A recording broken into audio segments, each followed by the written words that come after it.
Doctor ortho Ayurvedic oil and capsule. अब दर्द भी घुटने टेकेगा।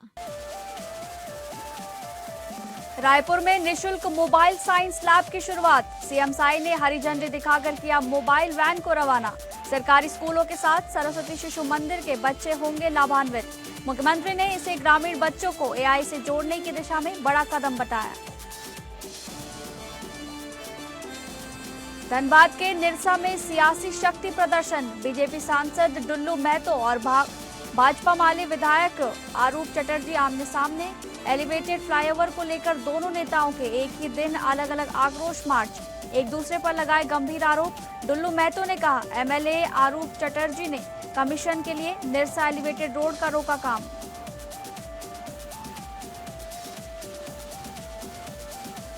उद्धव ठाकरे के नागपुर में राम रक्षा और हनुमान चालीसा पाठ करने की घोषणा के बाद विधायक रवि राणा ने कसा तंज।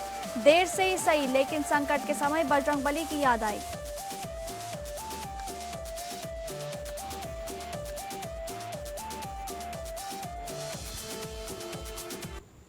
नमस्कार, आप सभी का बहुत बहुत स्वागत है स्टेट लाइव में। मैं हूं आपके साथ शालिनी राणा। शुरुआत करेंगे स्टेट लाइव की छत्तीसगढ़ की खबरों से, जहां पर छत्तीसगढ़ की राजनीति के बीच अब शिक्षा और विज्ञान को लेकर एक नई पहल सामने आई है। पंडरिया विधायक भावना बोरा ने अपने विधानसभा क्षेत्र के विद्यार्थियों के लिए भावना दीदी की विज्ञान शाला के तहत निःशुल्क मोबाइल साइंस लैब की शुरुआत की है। विधानसभा परिसर से छत्तीसगढ़ के मुख्यमंत्री विष्णुदेव साय ने इस अनूठी पहल का शुभारंभ किया। मुख्यमंत्री ने इसे ग्रामीण बच्चों को विज्ञान और आर्टिफिशियल इंटेलिजेंस यानी कि एआई से जोड़ने की दिशा में बड़ा कदम बताया। विधानसभा परिसर में आयोजित कार्यक्रम में मुख्यमंत्री विष्णुदेव साय, विधानसभा अध्यक्ष डॉक्टर रमन सिंह, उप मुख्यमंत्री विजय शर्मा समेत कई मंत्री और जनप्रतिनिधि मौजूद रहे।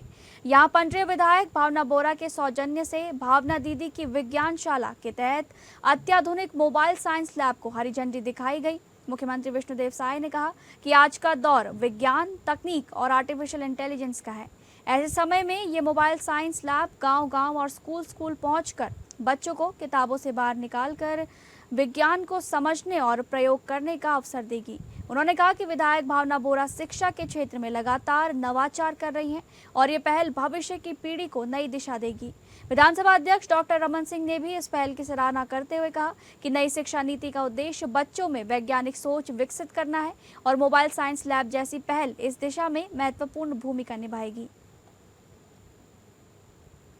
की विधायक श्रीमती भावना बोहरा जी आज अपने विधानसभा के जो स्कूल हैं, middle school, high school, higher secondary, उनके बच्चों के लिए एक भावना दीदी की विज्ञान शाला लोकार्पित कर रही हैं। उनको बहुत बहुत बधाई, शुभकामनाएं। हमेशा इस तरह का कुछ न कुछ अपने विधानसभा के लिए वो करती रहती हैं और ये चलता फिरता विज्ञान शाला है। ये उनके विधानसभा के हर स्कूलों में जाएगा, middle school, high school, higher secondary school में। और आजकल का ये ज़माना एआई का ज़माना है, तो इमर्जिंग टेक्नोलॉजी से युक्त ये बस है और इसमें मतलब आपका ड्रोन, रोबोटिक, आजकल सर्जरी भी होती है।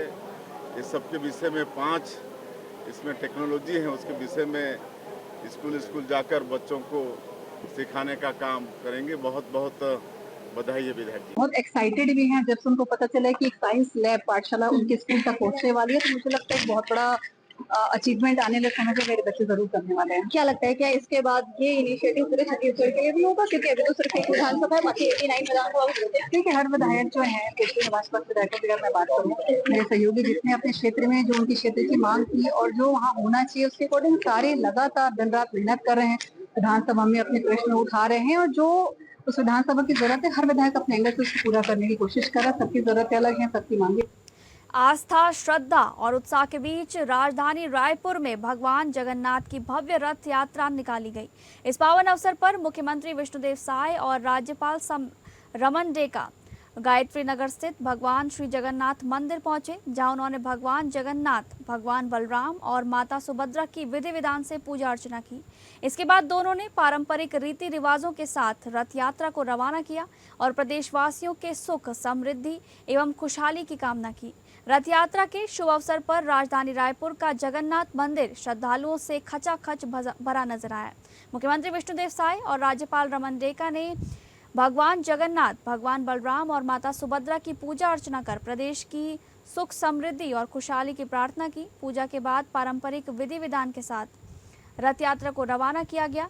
इस दौरान बड़ी संख्या में श्रद्धालु जय जगन्नाथ के जय घोष के साथ रथ खींचते नजर आए। मुख्यमंत्री ने कहा कि भगवान जगन्नाथ की कृपा से छत्तीसगढ़ निरंतर विकास के पथ पर आगे बढ़ रहा है और प्रदेश में सुख, शांति एवं समृद्धि बनी रहे। रथ यात्रा के दौरान मंदिर परिसर पूरी तरह भक्तिमय माहौल में डूबा रहा। आज रथ दुरतिया है, जगन्नाथ यात्रा है, तो सबसे पहले समस्त छत्तीसगढ़ वासियों को रथ दुरतिया जगन्नाथ यात्रा की बहुत बहुत बधाई, बहुत बहुत शुभकामनाएं। आज हम लोग विधिवत जगन्नाथ महाप्रभु बलभद्र स्वामी और सुभद्रा माता का पूजन अर्चन किए हैं और छत्तीसगढ़ की खुशहाली के लिए कामना किए हैं और उनसे प्रार्थना है कि छत्तीसगढ़ के ऊपर हमेशा उनका आशीर्वाद बना रहे, छत्तीसगढ़ में खुशहाली हो, छत्तीसगढ़ में सबके घर में सुख और समृद्धि। अगली खबर का रुख करेंगे, जहां पर महासमुंद जिले के पिथौरा नगर के ऐतिहासिक जगन्नाथ मंदिर में हर वर्ष आषाढ़ शुक्ल द्वितीया के पावन अवसर पर भगवान जगन्नाथ की भव्य रथ यात्रा पूरी आस्था और उत्साह के साथ निकाली जाती है।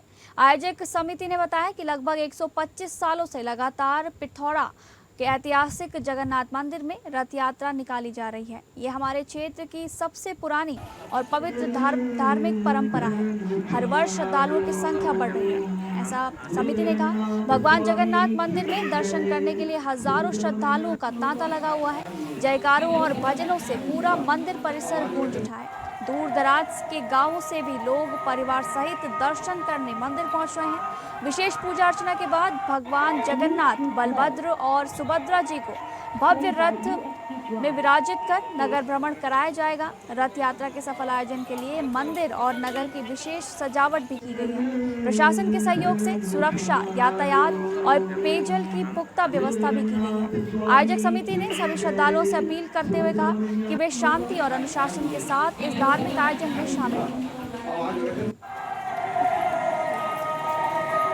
पिथौरा में बहुत सब धर्म के लोग एकजुट होकर यहाँ बहुत अच्छे से जगन्नाथ भगवान जी के दर्शन करने आते हैं, अच्छे से मनाते हैं। सब धर्म के लोग आते हैं यहाँ।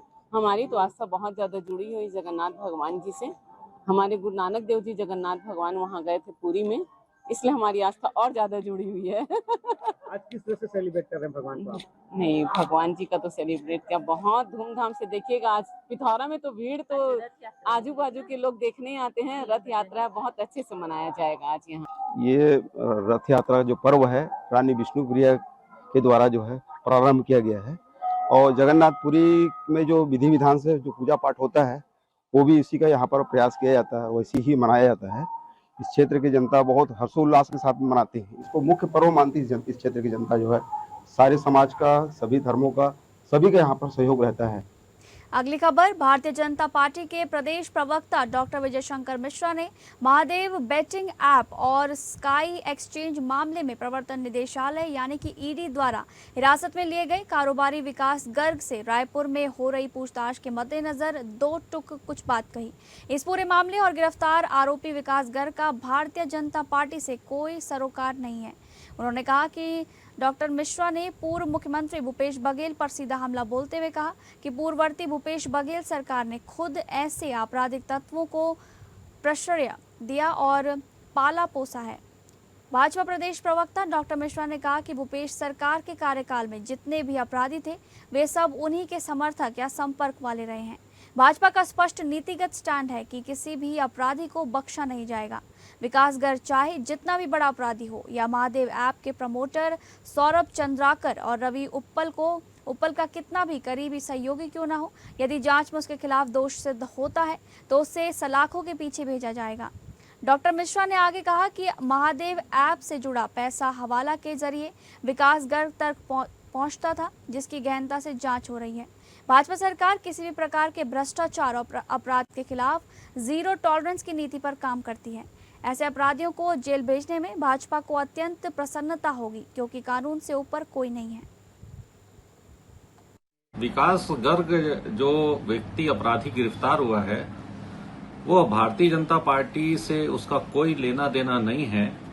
भूपेश बघेल जी को खुद आपराधिक लोगों को पाल रखे थे और जितने अपराधी थे उन्हीं के सपोर्टर या उनके संपर्क वाले मिले तो उन्हें ऐसा लगता है कि जैसे विकास गर्ग जैसे लोग भारतीय जनता पार्टी के व्यक्ति हो सकते हैं। भारतीय जनता पार्टी से इसका कोई लेना देना नहीं है और भारतीय जनता पार्टी कोई भी किसी भी अपराधी को बख्शना नहीं चाहती और कोई भी अपराधी होगा उसको जेल के सलाखों के पीछे ले जाना चाहती है। तो चाहे कोई भी कितना बड़ा अपराधी हो, चाहे वो विकास गर्ग जैसा अपराधी हो, कल के रोज अगर उसका जांच में दोष सिद्ध होता है तो उसको जो है आगे कार्रवाई करते हुए जेल जाएगी। अगली खबर, नकटी गांव के 85 परिवार की आवाज को बुलंद करने के उद्देश्य से कांग्रेस ने नकटी गांव से पदयात्रा का शुभारंभ किया। पदयात्रा में कांग्रेस प्रदेश अध्यक्ष दीपक बैज, कांग्रेस शहर जिला एवं ग्रामीण अध्यक्ष और विधायकगण, पूर्व विधायक और कांग्रेस के वरिष्ठ नेताओं और कार्यकर्ताओं, ग्रामीणों, स्थानीय नागरिक सभी शामिल हुए हैं। नकटी गांव संबंधित मुद्दों को शासन प्रशासन तक मजबूती से बात पहुंचाने का इस पदयात्रा में संकल्प लिया गया। पूरे मार्ग में पदयात्रा को जनता का भरपूर समर्थन मिल रहा है। ये पदयात्रा जनहित के मुद्दों को प्रमुखता से उठाने और नकटी गांव के 85 परिवार के लोगों को न्याय दिलाने की आवाज को सशक्त मंच प्रदान करने की दिशा में कांग्रेस की पहल है।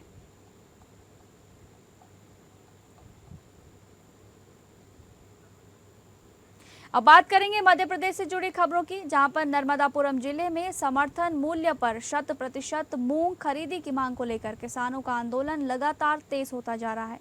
बगवाड़ा में किसानों ने सड़क जाम करने के बाद सिवनी मालवा विधायक प्रेमशंकर वर्मा के निवास का घेराव किया। इस दौरान विधायक और किसानों के बीच हुई बातचीत का एक वीडियो भी सोशल मीडिया पर वायरल हो रहा है। नर्मदापुरम जिले के बगवाड़ा गांव में संयुक्त किसान मोर्चा के बैनर तले 200 से अधिक किसानों ने समर्थन मूल्य पर 100% मूंग खरीदी, ई टोकन व्यवस्था समाप्त करने और समय पर बिजली उपलब्ध कराने की मांग को लेकर प्रदर्शन किया। किसानों ने पहले कुछ समय के लिए सड़क पर चक्का जाम किया और बाद में सिवनी मालवा विधायक प्रेमशंकर वर्मा के नर्मदापुरम हरदा मार्ग स्थित निवास पहुंचकर प्रदर्शन किया।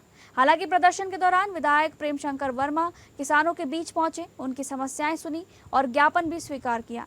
विधायक ने कहा कि किसानों की मांगे राज्य शासन के स्तर की हैं और वे 100% मूंग खरीदी सहित सभी मांगों को मुख्यमंत्री डॉक्टर मोहन यादव के समक्ष प्रमुखता से रखेंगे तथा समाधान के लिए हर संभव प्रयास करेंगे। सांसद चारों विधायक बोलने खाली नहीं, हमारे सांसद दर्शन सिंह चौधरी जी बोलने खाली नहीं है। अरे चलो बाकी तो अनभिज्ञ होंगे यार भैया, बाकी खेती किसानी को नहीं पता, लेकिन जो हमारे दर्शन सिंह चौधरी है ना, अरे हमारे साथ कंधे से कंधा मिला के शेर जैसा दहाड़ता था, लेकिन आज यार उनके मुंह से एक शब्द नहीं निकलता किसानों का। किसान मर रहा है, किसान खून पसीना खून के आंसू रो रहा है, लेकिन हमारे दर्शन सिंह चौधरी कछु नहीं बोले भैया। मैंने यही कहा कि मैंने सरकार को लिख चुका हूँ, अब हम किसके पास जाएं? सांसद हमारे पास है नहीं, विधायक महोदय से 2 टूक जवाब मिल गया। क्या है, जब जनप्रतिनिधि व्यक्ति सुनता क्यों है?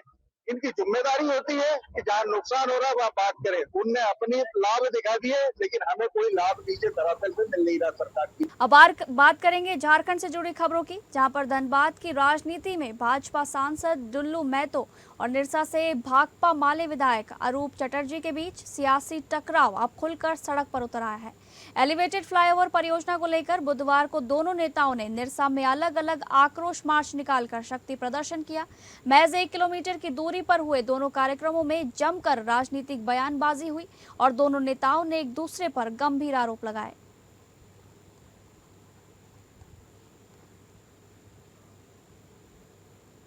अगली खबर, झारखंड के पूर्व मंत्री और धनबाद की राजनीति के वरिष्ठ नेता मन्नान मलिक को आज धनबाद के वासेपुर स्थित शमशेर नगर कब्रिस्तान में राजकीय सम्मान के साथ सुपुर्द खाक किया गया। उनके जनाजे में कांग्रेस नेता, विभिन्न राजनीतिक दलों के प्रतिनिधि शुभचिंतक और बड़ी संख्या में स्थानीय लोग नम आंखों से अंतिम विदाई देने पहुंचे। पूर्व मंत्री मन्नान मलिक ने अपने लंबे राजनीतिक जीवन में जनहित के मुद्दों को लेकर कई आंदोलन किए और क्षेत्र के विकास के लिए लगातार प्रयासरत रहे।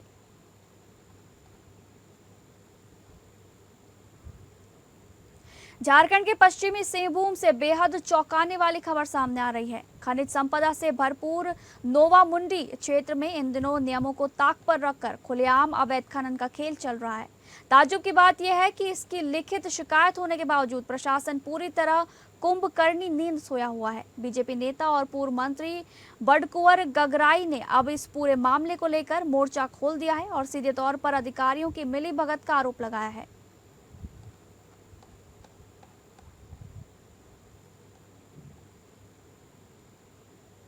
क्रेशर के अंदर में काम चल रहा है, मोबाइल क्रेशर लगा हुआ और क्रेशिंग हो रहा है। जब वहां देखने गए तो पूरे उस क्रेशर की चार दीवारी के अंदर में अवैध रूप से एक जेटिया क्षेत्र में रायता है और जामदा बस्ती नौमुंडी बस्ती है, वहां से अवैध रूप से रात में 150-200 हाईवा गाड़ी में लोग ले जाता और जो क्रेशर है उसको चार दीवारी के अंदर में उसको गिराया जाता है और उसको अंदर बड़ी बड़ी गाड़ी में उसको ले जा रहे लोग अवैध को वैध कागज बना करके उसका कार्रवाई लगातार हम लोग ने कई बार इस मामले को उठाया, समाचार पत्र के माध्यम से, आप लोग के माध्यम से लगातार अवैध माइनिंग का लोग मामला उठा रहे। उसके बावजूद भी किसी तरह कोई मतलब कार्रवाई नहीं होना। अगली खबर बेरमो सीसीएल करगली स्थित ऑफिसर्स क्लब में सीसीएल बीएंड के प्रबंधन और विस्थापित प्रभावित संघ चरकपनिया के बीच एक महत्वपूर्ण समन्वय बैठक आयोजित की गई। बैठक का उद्देश्य प्रबंधन और विस्थापितों के बीच बेहतर तालमेल स्थापित करना और संघ द्वारा उठाए गए स्थानीय मुद्दों पर ठोस समाधान निकालना रहा। बैठक के बाद पत्रकारों से बातचीत करते हुए कारो ओसीपी के परियोजना पदाधिकारी यानी कि पीओ सुधीर कुमार सिन्हा ने बताया कि पूरी वार्ता सौहार्दपूर्ण माहौल में संपन्न हुई। उन्होंने कहा कि विस्थापित संघ की ओर से 14 सूत्री मांग पत्र सौंपा गया था, जिसमें कई छोटी मोटी मांगों पर तत्काल सहमति बन गई है। अन्य तकनीकी विषयों जैसे पैप कार्ड आदि पर भी विस्तार से चर्चा हुई और अधिकांश बिंदुओं पर सकारात्मक सहमति बनी है।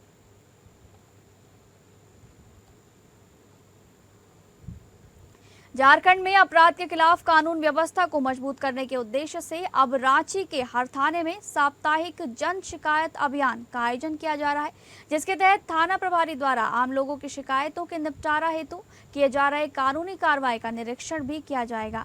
इसी कड़ी में रांची के डोरंडा थाना पहुंचकर रांची के वरीय पुलिस अधीक्षक राकेश रंजन ने कई पीड़ितों की समस्याएं सुनी और साथ ही उनसे जुड़े मामलों को लेकर होने वाली कानूनी कार्रवाई का जायजा भी लिया। इस दौरान पत्रकारों से बातचीत में उन्होंने घरेलू हिंसा और अन्य मामलों पर आई शिकायतों पर प्रकाश डाला।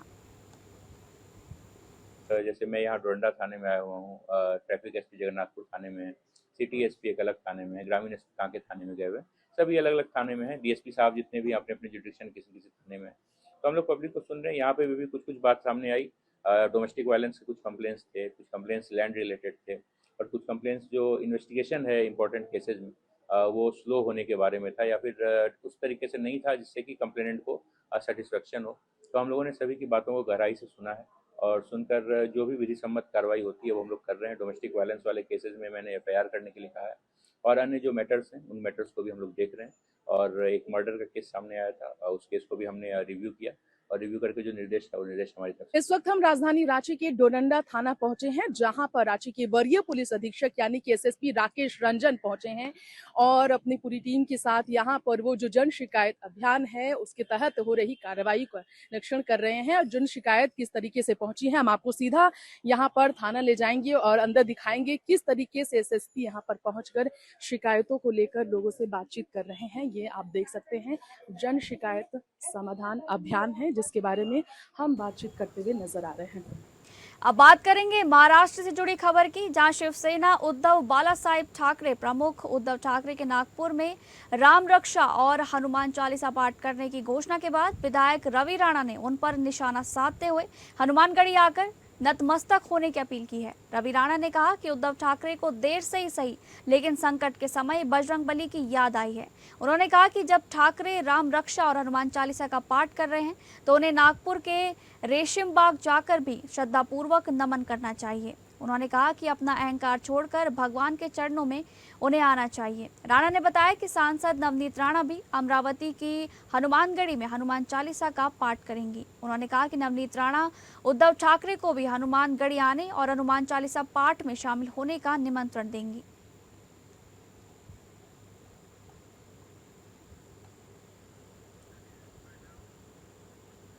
तो फिलहाल स्टेट लाइव में बस इतना ही। नमस्कार।